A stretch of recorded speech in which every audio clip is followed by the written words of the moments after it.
Dalam kehidupan yang tampak sempurna, kadang tersembunyi luka yang tak terlihat oleh mata. Ini adalah kisah tentang keberanian, keteguhan hati, dan perjuangan seorang wanita. Seorang istri TNI, yang harus menghadapi kenyataan pahit, bukan dari musuh negara, tetapi dari seseorang yang seharusnya menjadi pelindung rakyat. Selamat malam, pagi, siang, sore para sahabat narasi sederhana. Semoga kalian sehat selalu. Sebelum ceritanya dimulai, yuk like dan subscribe. Ia hitung-hitung uang tiketnya. WKWKWKWK. Di sebuah kompleks perumahan dinas TNI di ujung kota kecil di Jawa Timur, hiduplah seorang wanita bernama Lestari. Sehari-harinya, ia dikenal sebagai sosok yang ramah, lemah lembut, dan penyabar. Ia bukan hanya seorang ibu rumah tangga biasa, tapi juga istri dari seorang prajurit TNI yang bertugas di Kesatuan Tempur, Serka Ardi.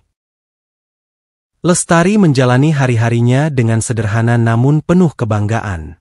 Ia aktif dalam kegiatan Persit, organisasi istri prajurit, membantu tetangga yang sakit, dan menjadi panutan di lingkungan sekitar. Di balik kesibukannya, Lestari juga seorang ibu dari 2 anak kecil yang masih duduk di bangku SD. Dengan senyum dan ketegaran, ia mengurus rumah, mengantar anak-anak ke sekolah, dan menanti suaminya yang sering bertugas jauh, kadang berminggu-minggu lamanya. Meski sering ditinggal, Lestari tidak pernah mengeluh. Ia tahu risikonya menjadi istri tentara. Setiap kali suaminya berangkat dinas ke daerah konflik, Lestari hanya bisa berdoa dalam diam. "Selamat bertugas, Mas. Semoga Allah selalu lindungi," ucapnya sambil menyembunyikan rasa cemas di balik senyuman. Hidup mereka tak mewah, tapi cukup. Rumah dinas mereka kecil, tapi selalu terasa hangat.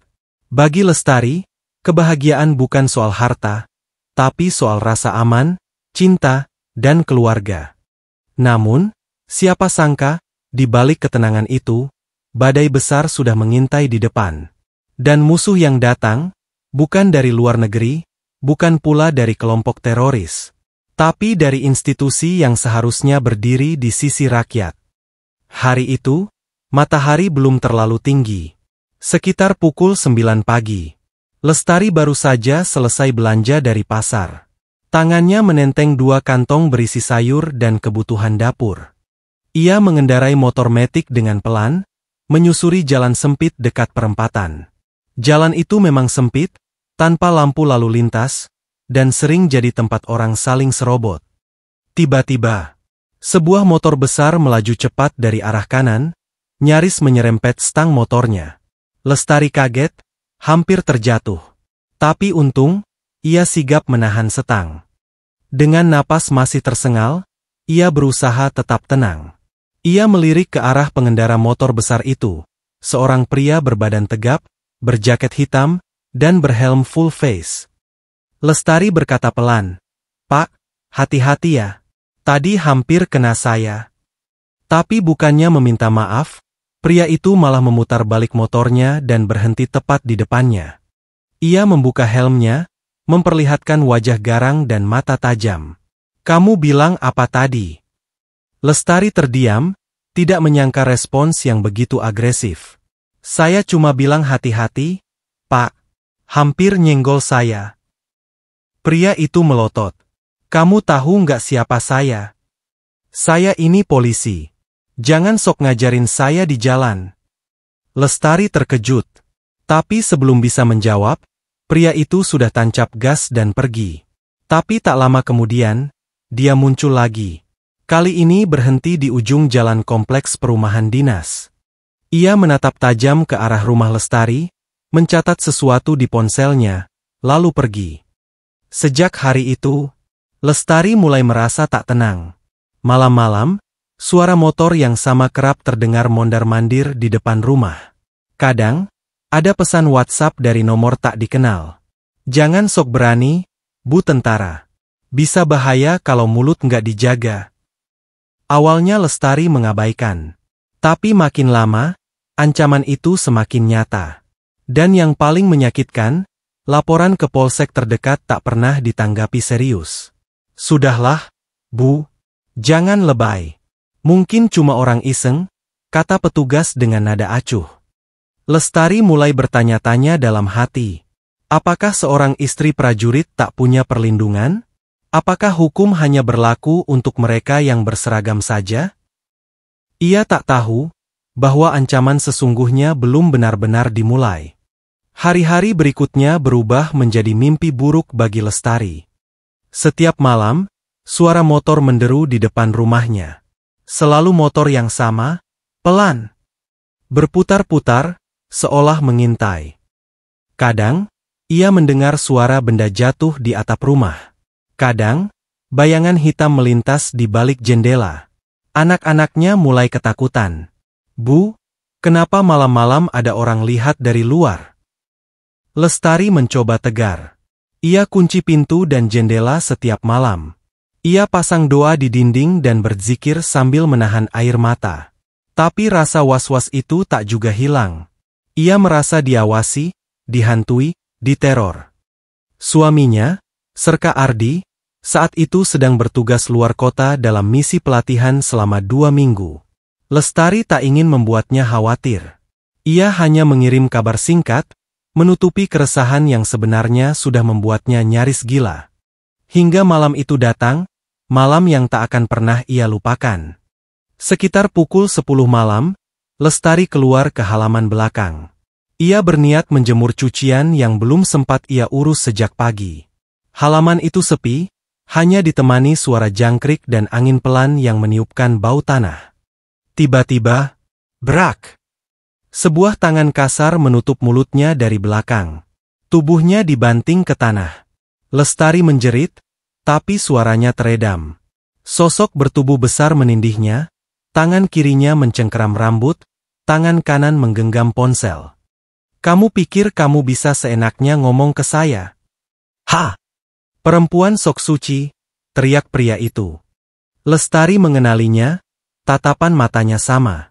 Pria yang sama yang menerornya.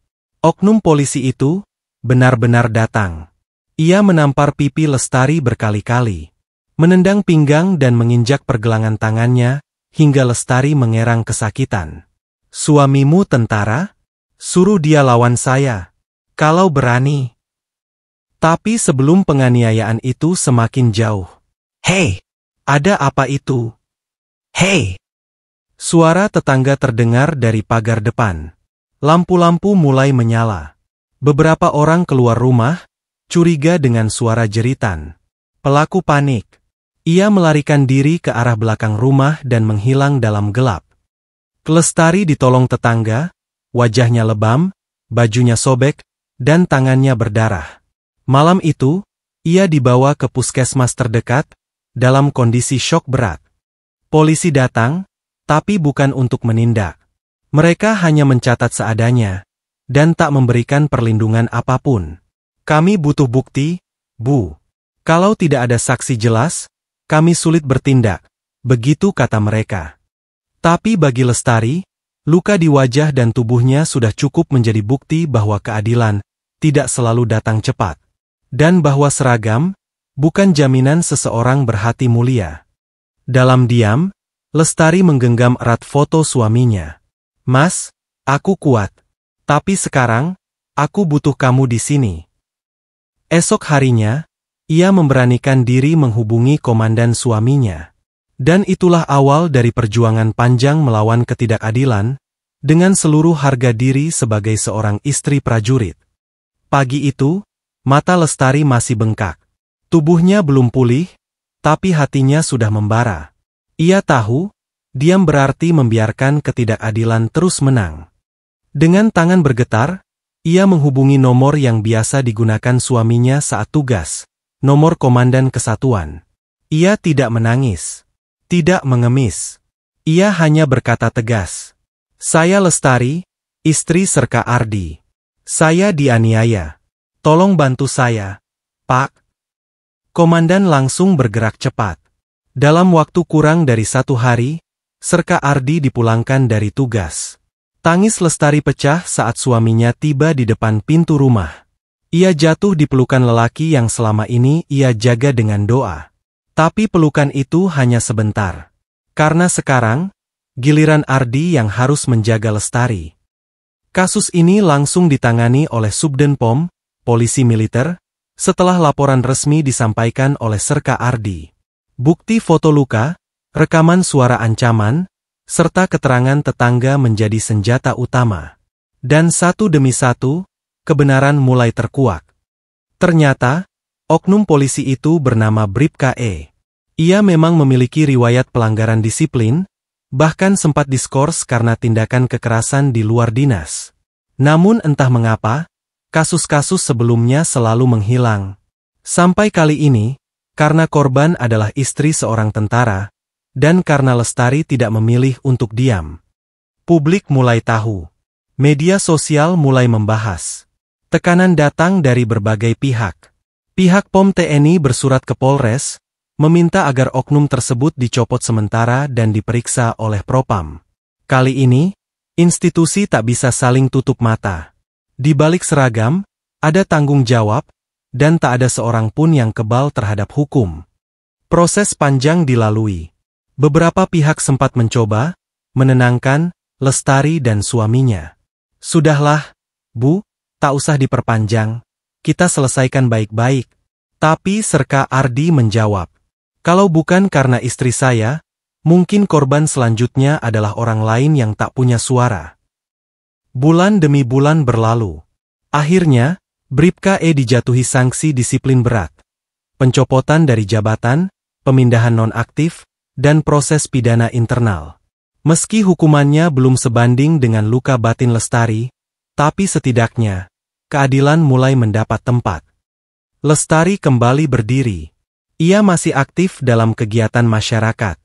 Tapi kini, ia dikenal sebagai sosok yang berani, yang tak tunduk pada ketakutan. Banyak ibu-ibu yang diam-diam mendatanginya, menceritakan pengalaman serupa. Dan Lestari hanya menjawab, kalau kita tidak bicara, siapa lagi? Dalam perjuangannya, Lestari mengerti satu hal, bahwa keadilan memang tidak mudah dicapai. Tapi selama masih ada orang jujur, dan selama masih ada yang berani berdiri, maka kebenaran akan terus punya tempat untuk tumbuh. Kini, Lestari berdiri tegak, bukan hanya sebagai istri seorang prajurit TNI, tapi sebagai simbol keberanian dan keteguhan hati. Luka yang dulu mengoyak jiwa dan raganya, kini menjadi kekuatan untuk melangkah maju. Kisahnya mengingatkan kita semua, bahwa di balik seragam apapun, apakah itu tentara, polisi, atau siapa saja, manusia tetaplah manusia. Manusia bisa salah, bisa berbuat keliru, bahkan bisa menyakiti. Tapi keadilan adalah hak setiap orang. Dan keberanian untuk bersuara adalah awal dari perubahan. Jangan pernah takut melawan ketidakadilan, sekecil apapun itu. Karena satu suara yang berani, bisa membuka pintu untuk suara-suara lain yang selama ini terdiam. Lestari mengajarkan kita, bahwa perlindungan dan rasa aman bukanlah sesuatu yang datang dengan mudah. Kita harus berani memperjuangkannya, walau harus melawan dalam kondisi yang paling sulit sekalipun. Dari kisah ini, mari kita ambil pelajaran penting. Bahwa kekuatan terbesar seorang perempuan bukan hanya terletak pada kesabaran dan ketundukan, tapi juga pada keberanian dan ketegasan dalam memperjuangkan kebenaran.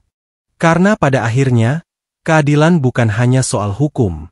Keadilan adalah tentang hati yang mau mendengar, tangan yang siap membantu, dan jiwa yang tak pernah menyerah. Jangan pernah biarkan ketakutan membungkam suara kebenaran. Karena dunia ini butuh lebih banyak Lestari, lebih banyak keberanian, dan lebih banyak cinta yang tulus.